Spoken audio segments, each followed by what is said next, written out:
Welcome back to the Tracy Take. Today, Ryan and I will be reviewing the game of the day, in my opinion, between the Minnesota Vikings and the San Francisco 49ers. But before we get into that, make sure you subscribe to our channel if you have not already. Ryan and I have a goal set to try and get to 300 subscribers by the end of the year. We would love if you could help us out with that. Like this video, comment on this video, and let us know your thoughts on how the game should have gone and if both teams you think will end up making the playoffs. With that being said, Ryan, let's get into it. This was a game I had marked on my calendar. Obviously, I watched the Falcons game and their great victory over the Jacksonville Jaguars, but no one cares about that. This was a game just with the playoff implications because now both teams were 5-5 going into it. One team is now 6-5. One is now 5-6. And it makes it so much easier for the 49ers now to make the playoffs. They have been playing great football as of late. We haven't given them too much coverage because, they started off so poorly. They were so down in the weeds. They were in Seattle-level territory. That's how poorly they were doing, and they just picked it up throughout the season. Injuries. George Kittle being, I guess, the main one. Yeah. But Jimmy Garoppolo was out for, I think, a game and a half. Yeah. And so that's one of the things, too, that I really picked up on just from looking at this game was that while these two teams were both 500 coming in, this was, two high-powered offenses and actually some pretty good defense. I know that this game, what was it, 60-point total? 34-26, 49ers. Mm-hmm. Yeah.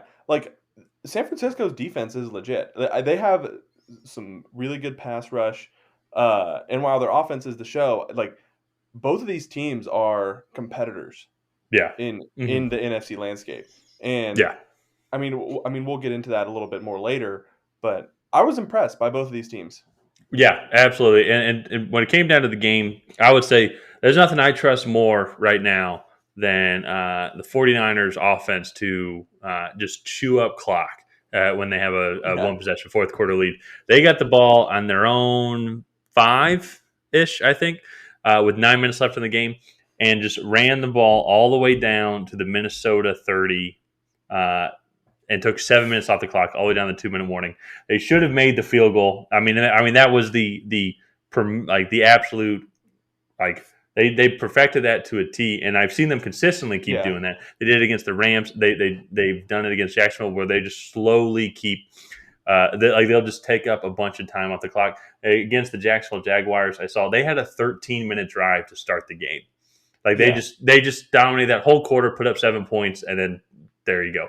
So their ability to just manufacture these plays and just take 3-4 yards at a time.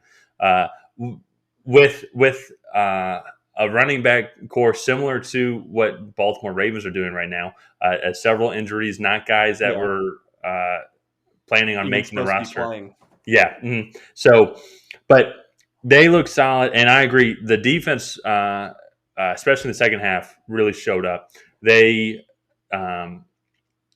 gave up 2 touchdowns to Minnesota on their first 2 drives of the game, but after that, really kind of held that offense in check. They were able to create some turnovers.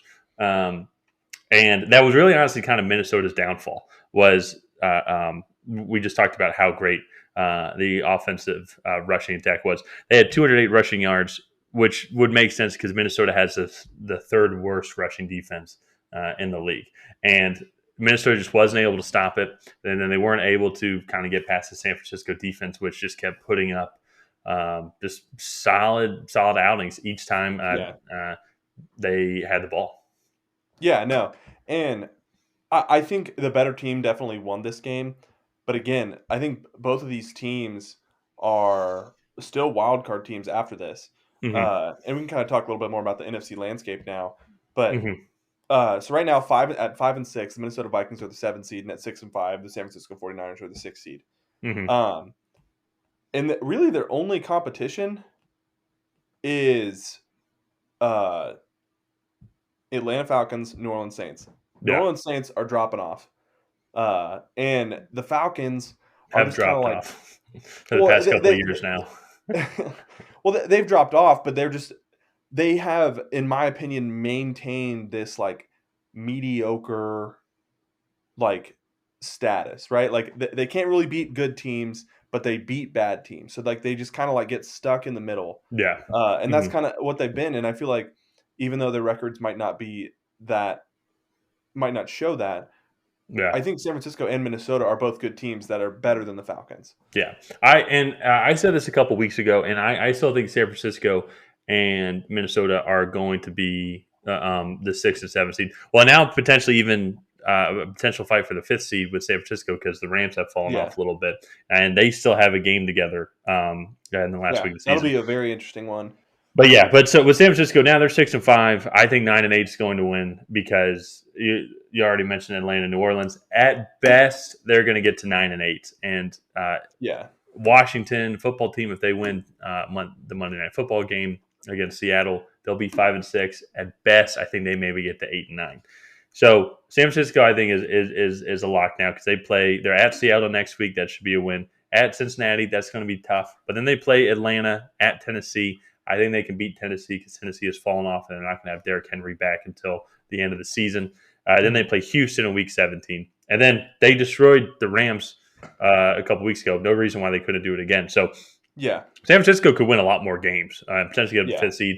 Depending on what happens with the Cardinals, I don't think they can fight for the division. But no, they to me, just looking at this, unless they just fall off drastically, are in the playoffs. With Minnesota, they are 5 and 6, and they're competing against Atlanta and the Saints. As I said, from the way I see it, and just best case scenario for both the Falcons and the Saints, 9 and 8. They still have to play. Both teams still have to play Tampa Bay, and Falcons have to play Buffalo as well. Uh, that being said, Minnesota next week they're at Detroit. That's a win, and I would be shocked if it wasn't. Then they play Pittsburgh. I think that's a win. That's also at home as well. Then mhm. they play. They're at Chicago. I also think that's a win. The Minnesota, the way they've been playing, they can win the next 3 games and then be 8 and 6, and then this probably Yeah, wouldn't be too much of a conversation. The NFC would probably be set 3 weeks from now with San Francisco and the Vikings at yeah, the 6, 7 seed. yeah. Well, especially too, I think the Falcons and the Saints both play Tampa Bay in the coming 3 weeks. Yeah, and Uh, then they both play each other, so they're going to knock like one of those teams is going to be knocked out yeah, because they're and both obviously then aren't going to run the table. then there will be one NFC least team kind of still left. I think it will actually end up being the the Washington football team. Sorry, uh, but I think it will actually end up being the Washington football team. I think the Eagles today, with their performance against the Giants, just kind of showed that like, Yeah, yeah, they had a couple good weeks, but hmm nothing really to write home about there. yeah, Um, but even then, that team is without their defensive star Chase Young. They're led by Taylor Heineke, and I know you have a slight man crush on Taylor Heineke, but he's just not a franchise guy. I just don't think he's really a guy that you can take into the playoffs and really like make a push or like make a late season push to get into the yeah, playoffs. I know he had a really good performance against Tampa Bay last yeah, year, hmm but ultimately they ended up losing. yeah, So I I just don't think Washington is quite there yet. I just think Minnesota is head and shoulders above everybody else fighting for a wild card spot in the yeah, NFC. yeah. So That's the biggest thing to me is if you're just kind of looking at it, and we've talked a lot about the AFC and like the AFC. I still don't know who's going to be in. I mean, this is going to be a long 6 weeks in the oh, AFC. In the NFC, I think the teams are set now. I mean, because like you're telling me, I don't think anyone can convincingly tell me as a Falcons fan that the Vikings and the Falcons are on even playing field. They're yeah, just not. And the Falcons are better than the Saints. Well, actually, I would say no. The Falcons aren't better than the Saints, but I think that the they can Saints have beat so the many Saints. injuries. Yeah, they have so Yeah, many injuries, and they don't have any weapons. yeah, And the Saints are going up against the Cowboys next Thursday night. I think that's a yeah, loss as well, only because the Cowboys are just going to be able to out talent them essentially yeah, to a win.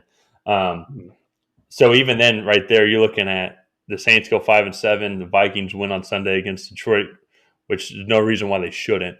Um, and there's now the Vikings are 6 and 6.